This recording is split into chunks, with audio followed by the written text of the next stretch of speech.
Welcome everybody to Nine's Corner. I decided to do a reading on the pipeline protests that are happening in Canada. This is for Sharon. I decided not to use last names just in case that's not okay, but I know she knows who she is. So, one of the things I will say is that this issue has a lot of layers to it because you have the indigenous people who,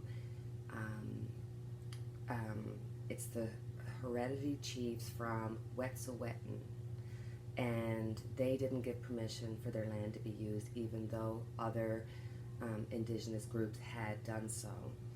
And then you have the environmentalists who are anti-pipeline, and obviously it's affecting the economy with the protests happening on the railway lines, and that's stopping the movement of heat sources for Atlantic Canada. So there's a lot of layers here. One of the things I will say that bothers me, now I mean I'm from Newfoundland, and anybody who knows anything about Newfoundland knows that we went through some really difficult times. It still reverberates to this day when the cod fishery was closed. And at the time, John Crosbie was the Minister of Fishery. And that man went out in a group of angry people who had just realized that their livelihood was gone. And this was not just, their job. This is generation upon generation of people who were fishermen that were being told, it's no more. But John Crosbie had the spine to go out and face those men face to face because he truly believed in what he was doing was the right thing for the Newfoundland people, was the right thing for the environment and for the fishery. So when I think of Justin Trudeau and he's, growing his beard in Ottawa, and then you have the Minister of Indian Affairs, Carolyn Bennett, and she's in BC, I believe, sitting on her tuff. So I guess my issue is where is the government? Why aren't they going to the railroad crossing and meeting people and starting the conversation rather than saying, oh yeah, we're not going to send out the RCMP, we'll find a peaceful way, but yet they don't do anything. It's great to have these eloquent speeches, but if you don't put action behind the words, it means nothing. So it is a multi-layered issue with a lot of people involved, with a lot of people with their own agendas.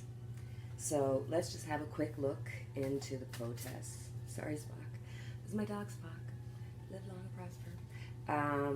Let's have a look into the protests and what is going to be going forward for them.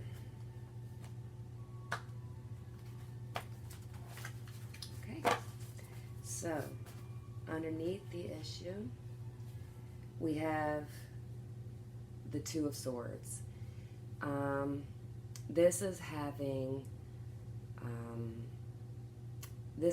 two thoughts. This is having your head going against your heart, and see she's covered, her eyes are covered in this picture. So it's, burying your head in the sand because you don't want to deal with the issue. But this also shows that there is a way of fixing the issue, even if it's only temporary. Going against that is the Two of Pentacles. The Two of Pentacles is weighing out financial or material. So I think what's going across this decision is the budget. This is not just the government, this is everybody who's involved looking at their bottom line. Underneath it all, we have the Eight of Pentacles. Again, this is looking at the finances, looking at the resources, and trying to figure out how to balance out the resources with the needs of the environment and with the needs of the people. On top of it, we have the Ace of Swords. So underneath, they're looking at the budget, but on top of here,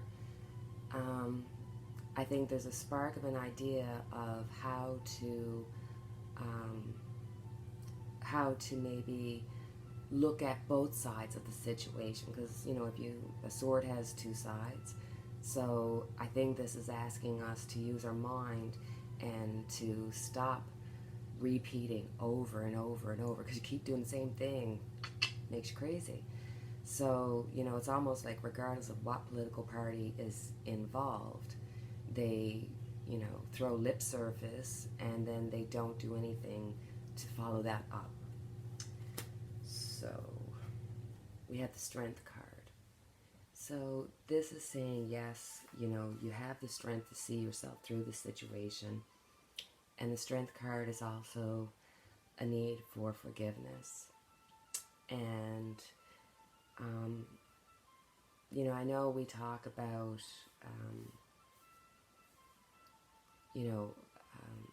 looking at retribution, looking at ways to figure out the situation. But in order to be able to figure out the situation, you actually got to have the courage and the strength to get to the table and actually do the hard work of negotiations to get things done. In the future, we're definitely seeing a temporary solution. There will be a temporary solution that'll put a cap on what's happening currently. It's not a forever solution, but it's something that's going to back people up for now. We have the Ephant. So this is definitely showing that there's a push and pull between tradition and law.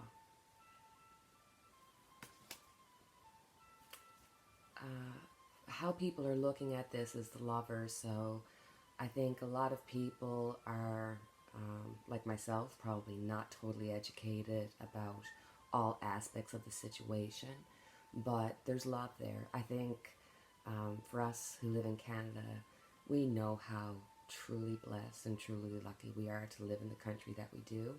So this is showing that the people around want there to be a decision made that's best for all concerned.